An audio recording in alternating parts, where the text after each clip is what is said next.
Our third and final preview of the night, and it's the big one, is the Anchor Tour Senior Final between Ardee, St.Marys and Naomh, Mairtin. Lads, where do we start?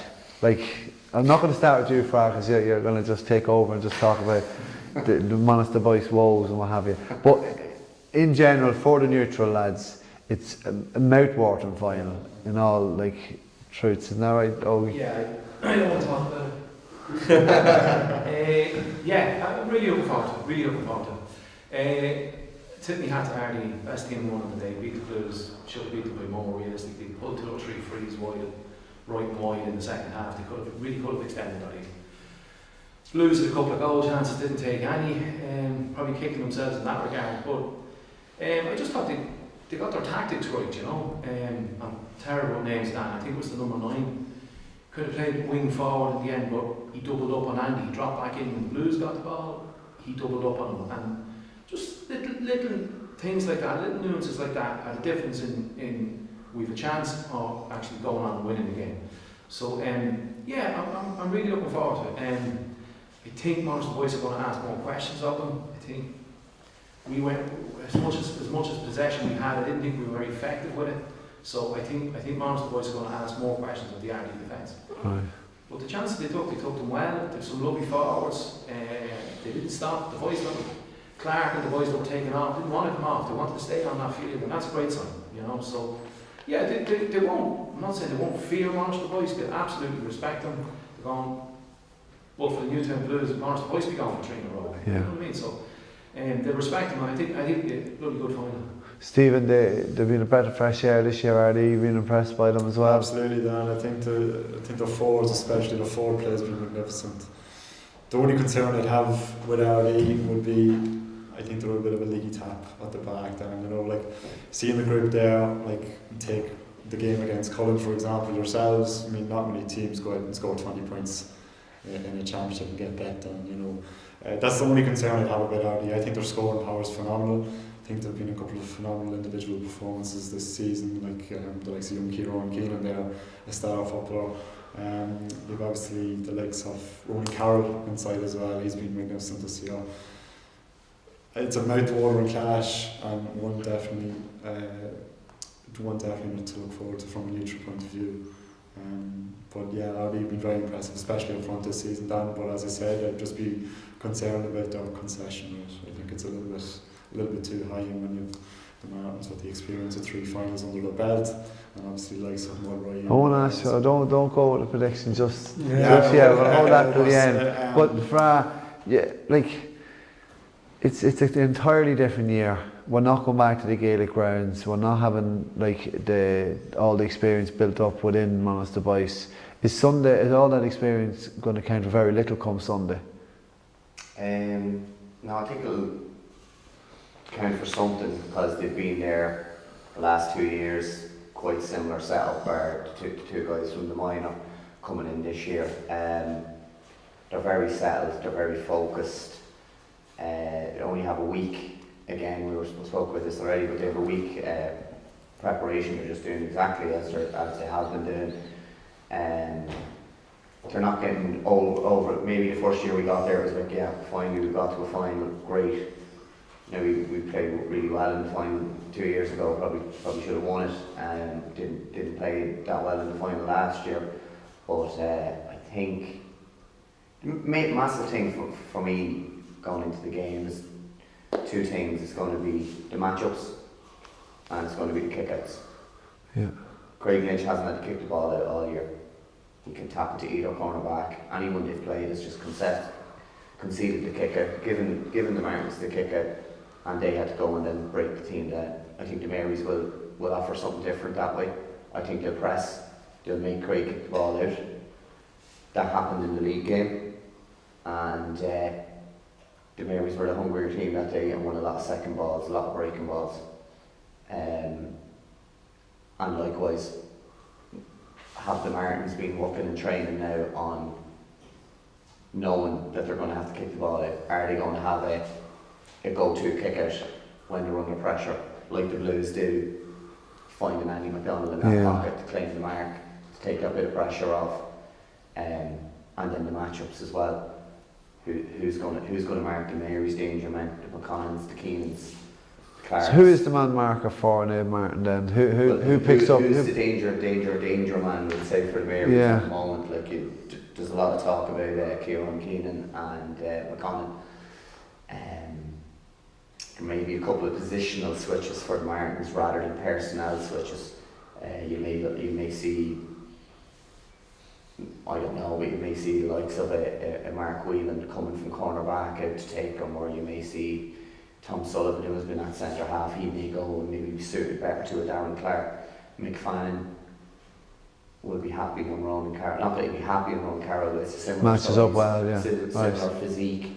In the previous two finals, Mick didn't really have to pick anyone up from the Blues, and that would unsettle Mick's own game maybe a little bit, whereas he's got a job to do on Sunday and he'll do it really well. From the Mairys perspective then, Samuel Roy, Owen Callaghan, Conor Whelan, Tom Gray, have they got 4 men that's going to hold these guys?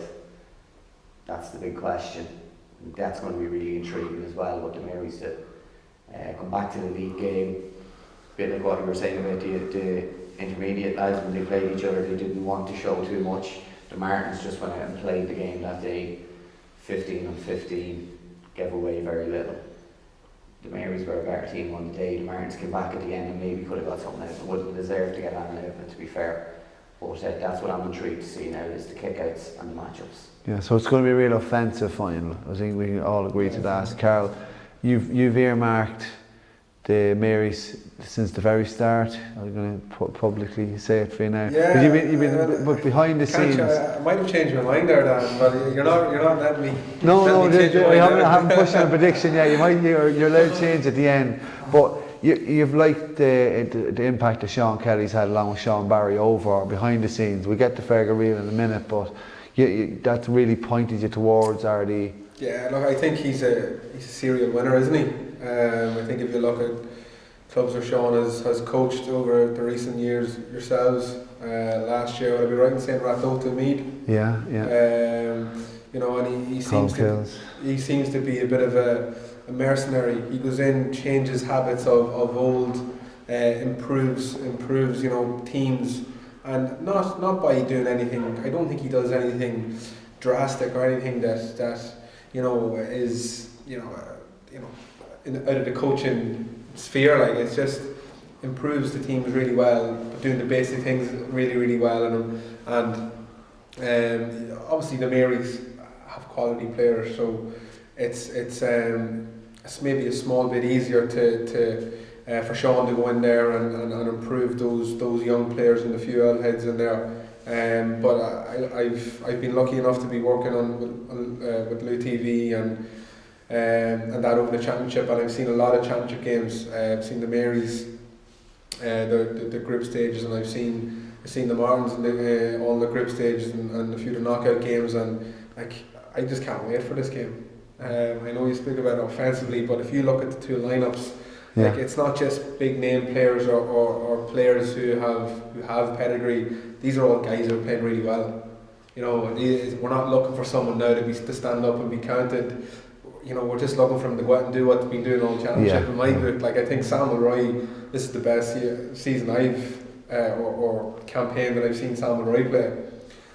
You know, can't wait to see Sam play again. I love I think it's Conor, isn't it? Conor Whelan. I love watching it. You know, he's a nippy little player, but dead accurate as well. You know, I think he's a lovely left foot. You know, then you look at the Marys and you know, just quality players everywhere, and you can hear I'm actually getting excited to go out and see them. And spoke about Kieran or Kiki Keenan, you know, Ronan Carroll, quality inter-county standard player, played for Louth for years. Darren Clark, like, this is going to be a real shootout, I feel, and I know Marys, you might have said, they're a small bit leaky, you know, might have proved that against Monarch and to a certain extent against the Gerlines out here as well. That I was here that day.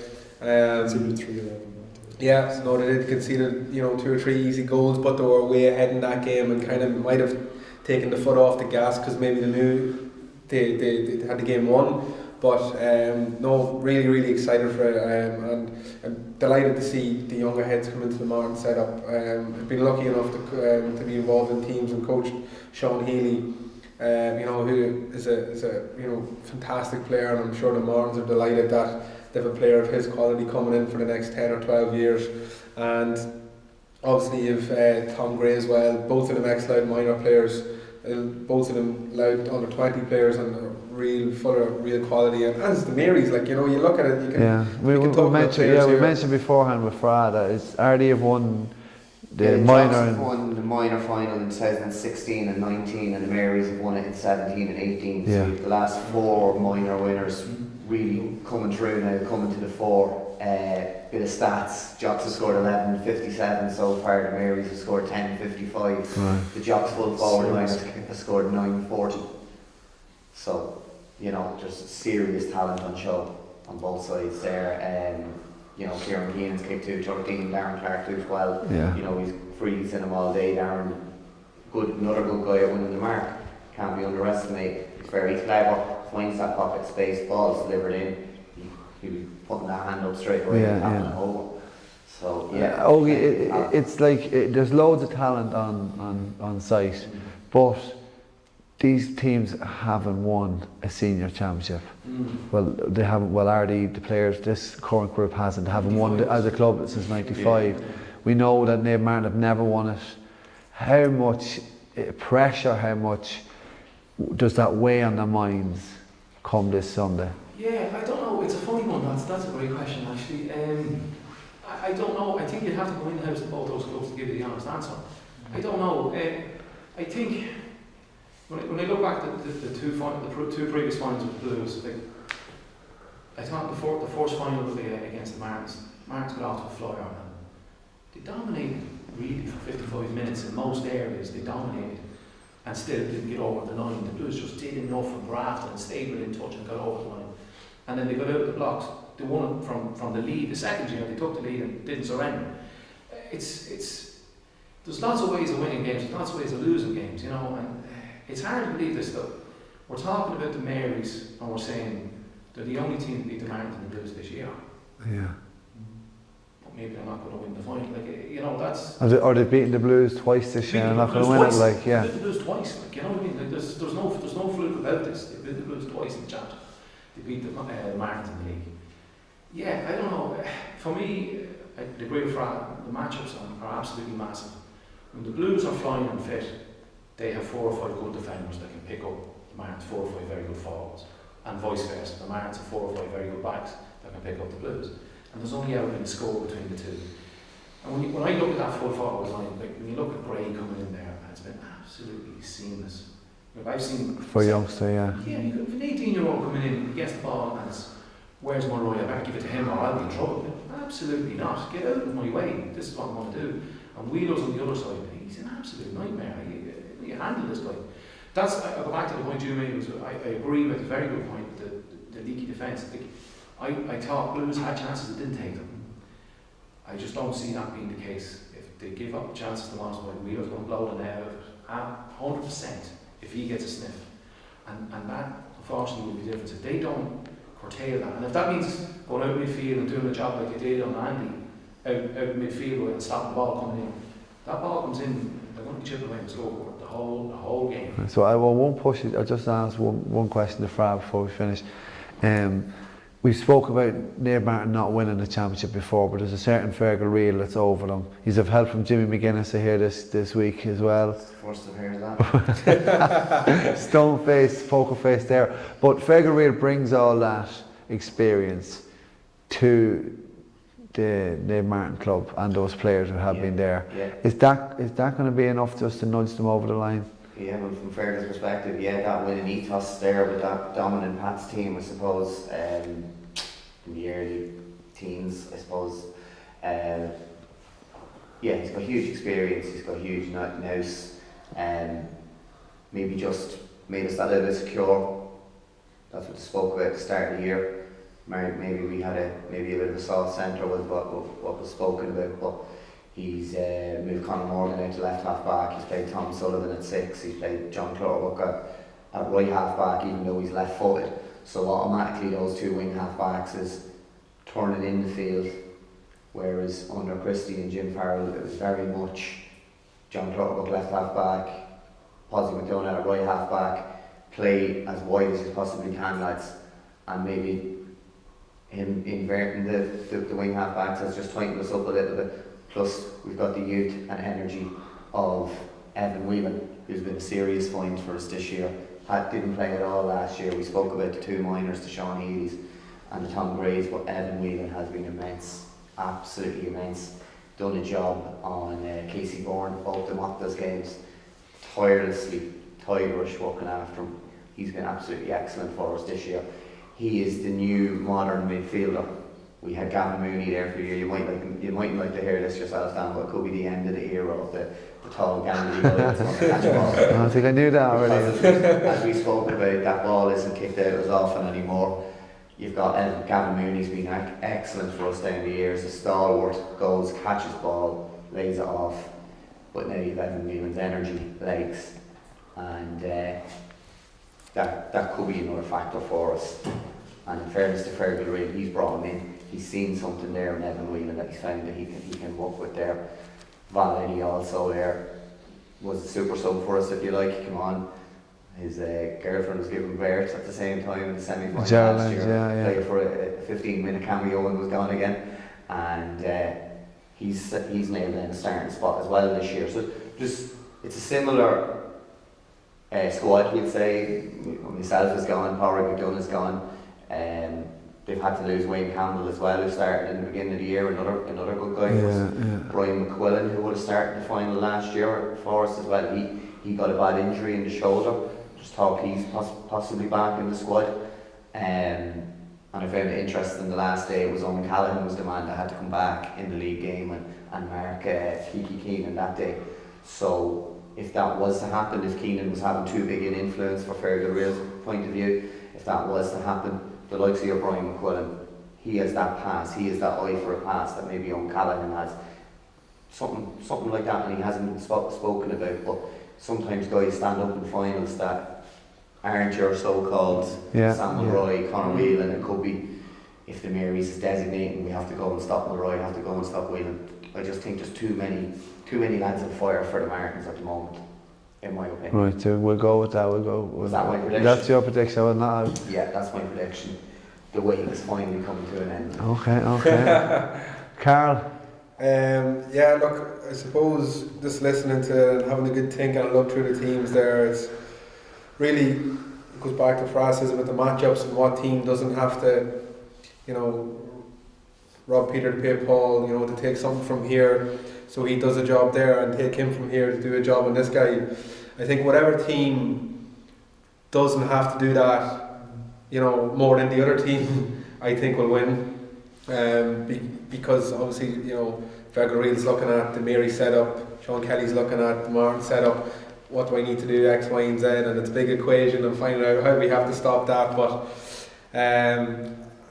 I said it from the start, I won't change my mind. I'd be disgusted if I changed my mind and the one. So I'm going to say the Marys. So 1-1 for both camps. I think Stephen.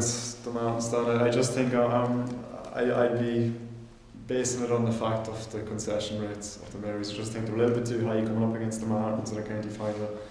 I think defensively, I think it's defensively that's going to give the Mairtins the edge. I just think they're a little bit more structured.